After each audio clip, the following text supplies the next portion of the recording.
Très bien, on poursuit, barakallahu fikum. Maintenant, pourquoi voter? On arrive vers la fin de la conférence, Allah yabarak fikum. Pourquoi voter contre l'extrême droite? Je vais être le plus franc possible et le plus précis également et le plus transparent. Tout ce que je dis, barakallahu fikum, vous avez la possibilité de le vérifier. Et ce n'est pas moi qui l'invente, c'est des faits publics. Regardez bien, le premier élément, peut-être le plus important en tant que musulman, c'est la survie des musulmans en France en tant que musulmans. C'est-à-dire en tant que citoyen engagé qui n'a pas honte de la pratique de sa religion. Je ne dis pas survie des musulmans en tant qu'être humain. D'accord? Si tu abandonnes ta religion, généralement, on te méprisera, on t'humiliera, mais en aucun cas on te fera du mal. Mais là, avec toutes les difficultés qu'on met en face de nous, il y a la question de la survie de la communauté musulmane en France en tant que musulman. Et ne pensez pas que ce sont des paroles en l'air.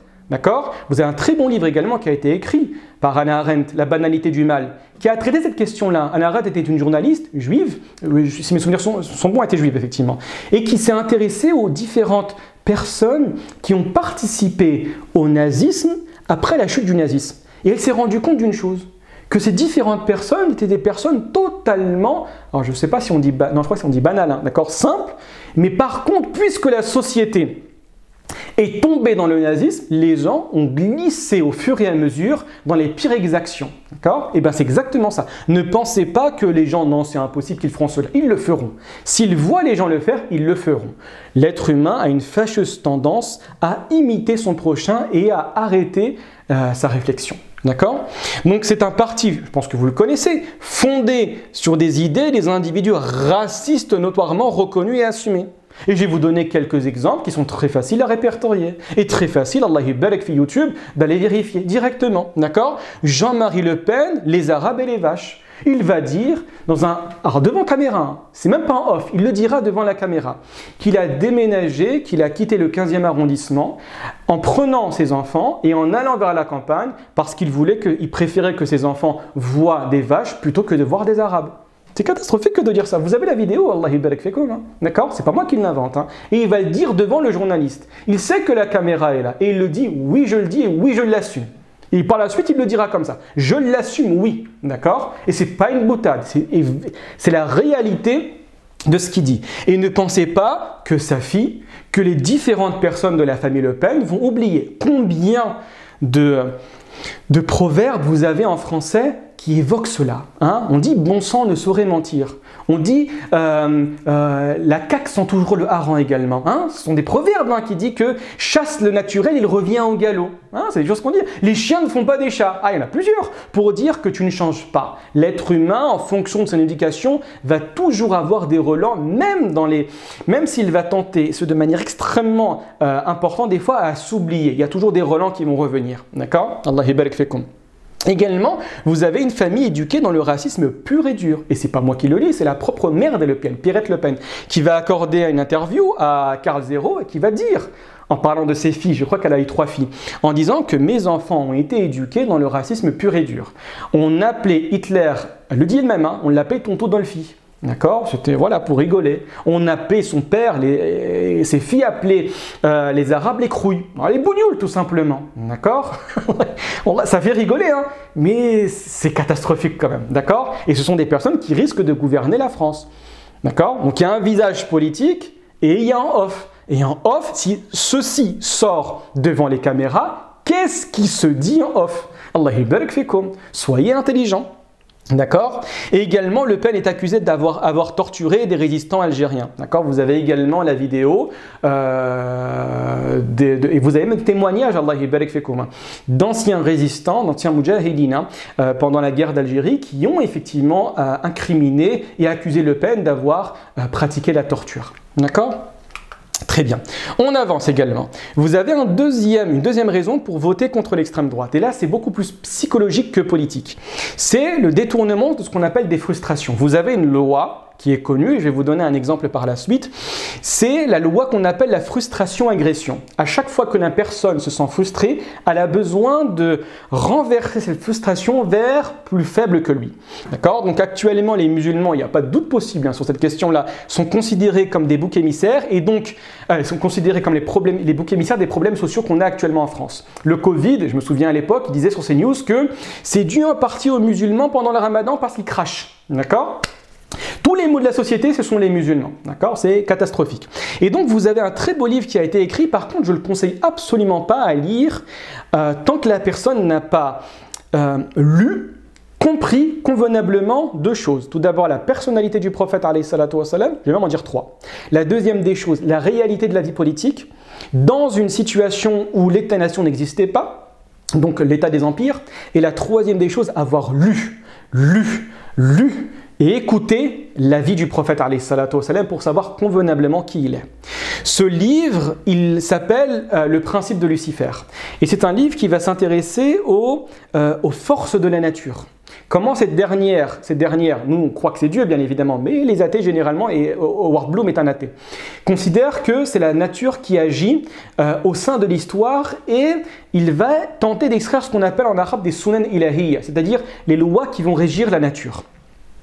Et dans ce livre, il a parlé du lynchage des populations noires dans les États du Sud et principalement de la loi frustration-agression. Mais avant d'expliquer cette loi-là et l'exemple qu'il a donné, je vais vous expliquer pourquoi il ne faut pas lire ce livre tant que vous n'avez pas lu, compris et étudié convenablement la vie du prophète sallallahu alayhi wa sallam, et également qui était le prophète sallallahu alayhi wa sallam, et également la troisième des choses, la réalité de la vie politique dans les empires.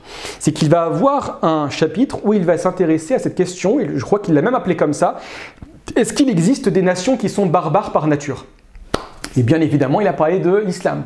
En lisant, il a parlé du début jusqu'à la fin dans ce chapitre-là, en disant que les musulmans sont fondamentalement, naturellement prédisposés à l'agression et à la terreur et à l'effusion de sang. Ce qu'il oublie de dire, Howard Bloom, c'est que c'est un Américain. Et il y a une expression en arabe qui dit « ihtarim nafsek », en gros, respecte-toi. Pourquoi? Parce que qui dit américain dit génocide des Amérindiens. Tu es dans une terre qui n'est pas la tienne. Les Indiens ont été massacrés, approximativement 56 millions de personnes qui ont été massacrées, torturées, on dit même, il y a une étude qui a été faite en 2019 qui vous dit qu'à cause du génocide des Amérindiens, la température de la planète a baissé. C'est grave, vous vous rendez compte, d'accord? Et donc, lui a oublié sa propre histoire, il a oublié d'où il venait pour pouvoir attaquer d'autres personnes qu'il ne connaît même pas. Il y a des fautes catastrophiques lorsqu'il parle du prophète, alayhi salatu wa salam, et principalement avec l'idée qui est véhiculée dans l'Occident en disant que le prophète sallam était un sanguinaire, un soldat, un barbare. D'accord? Et c'est également un autre livre que je ne conseille pas à lire, mais qui est extrêmement intéressant, mais exactement pour la même problématique. C'est un livre de Jean-Pierre Bréguilly, La fabrique du crétin. La problématique de la scolarisation en France et la baisse du niveau en France. Et il vous dit clairement, au début il avait quelques freins et par la suite il a tout explosé en disant que la problématique de la chute du niveau de l'enseignement en France c'est à cause des immigrés, c'est à cause des Noirs et des Arabes. Il le dit clairement et principalement maintenant à cause de l'islam. D'accord? Mais le livre sur certains passages est franchement pertinent. Franchement il est pertinent. D'accord? Et donc, qu'est-ce qu'il va... J'oublie également, parce que là, vous pouvez me dire, oui, mais ça fait longtemps, Christophe Colomb, les Européens qui sont arrivés, ça fait longtemps, c'est pas lui, etc. Très bien. Depuis 1776, donc le 4 juillet 1776, l'instauration, la création des États-Unis, il y a seulement, jusqu'à aujourd'hui, donc approximativement 240 ans, il y a seulement 21 années où les États-Unis ont été en paix. D'accord? Donc approximativement 90% du temps, les États-Unis étaient en guerre. Il faut le savoir.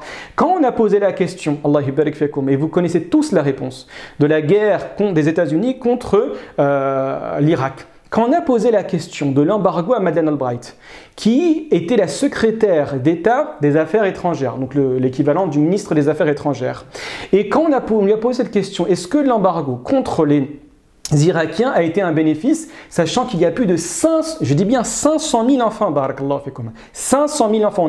On a même mis un embargo sur les produits pour les bébés, d'accord, sur le lait infantile. Est-ce que ça en valait la peine? Elle a dit oui, devant caméra, hein. Allah yibarak fikum. Elle a dit oui, effectivement, c'était dur, mais ça en valait la peine. Donc, ne venez pas nous faire la leçon sur la question de la rahma, sur la question de la miséricorde et sur la question de l'égalité entre les différentes personnes. Vous n'avez aucune leçon à nous donner sur la question de l'égalité, également sur la question de la liberté et de l'équivalence des personnes à travers le monde. Il suffit simplement, barakallahu fikum, de voir la position des pays, pas tous, hein, mais un gros nombre de pays, des pays occidentaux après, qui est en train de se passer actuellement à Gaza. On se tait, on ferme les yeux, on justifie le premier génocide filmé en direct.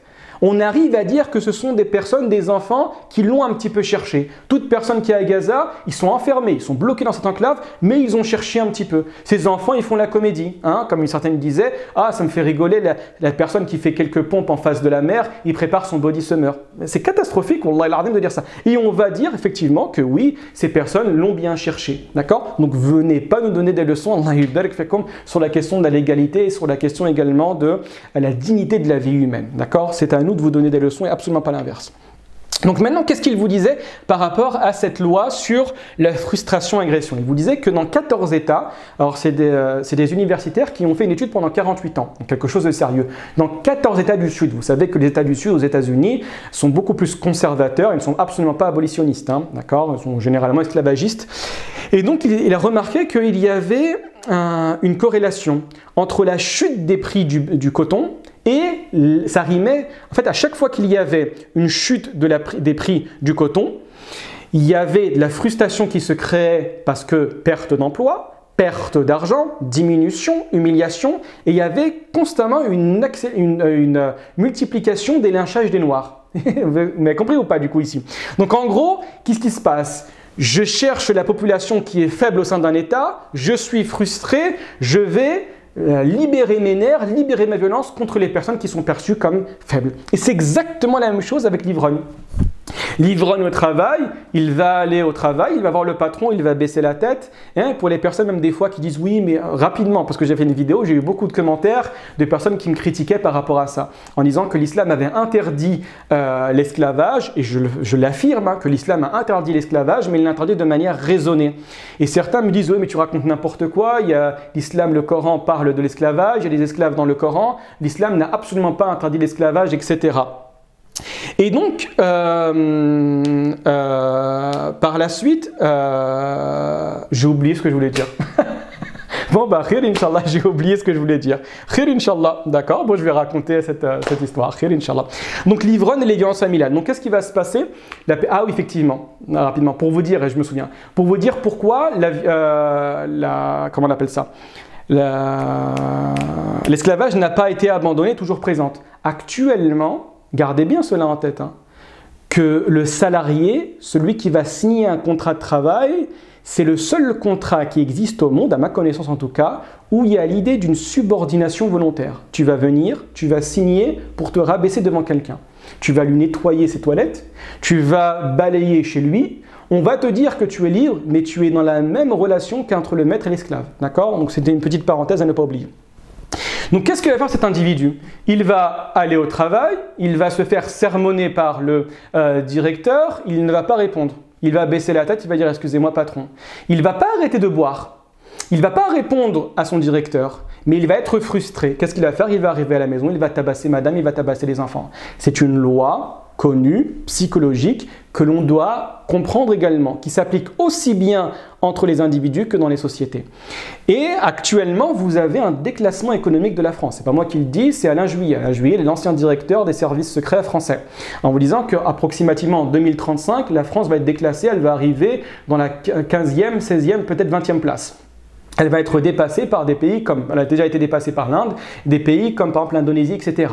Donc il y a l'idée de frustration à cause d'un déclassement international. On sait maintenant que la voix française ne porte plus. On le sait. Au niveau diplomatique, la France des fois est humiliée. La France a été exclue au bénéfice, à l'avantage des Russes en Afrique. Donc qu'est-ce qui va se passer? On va se rendre compte qu'on baisse.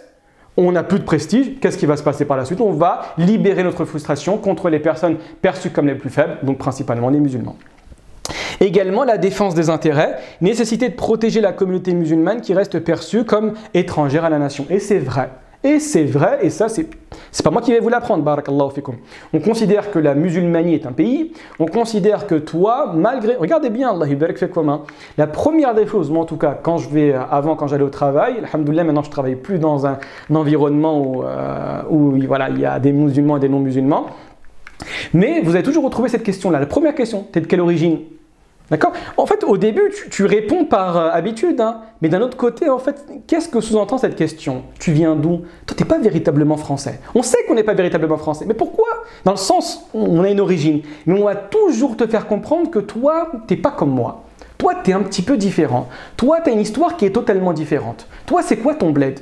Toi, tu es comment en fait? Toi, pourquoi tu n'es pas comme ça? Il y a toujours cette idée-là. Pourquoi? On veut constamment faire comprendre que le musulman est étranger à la nation.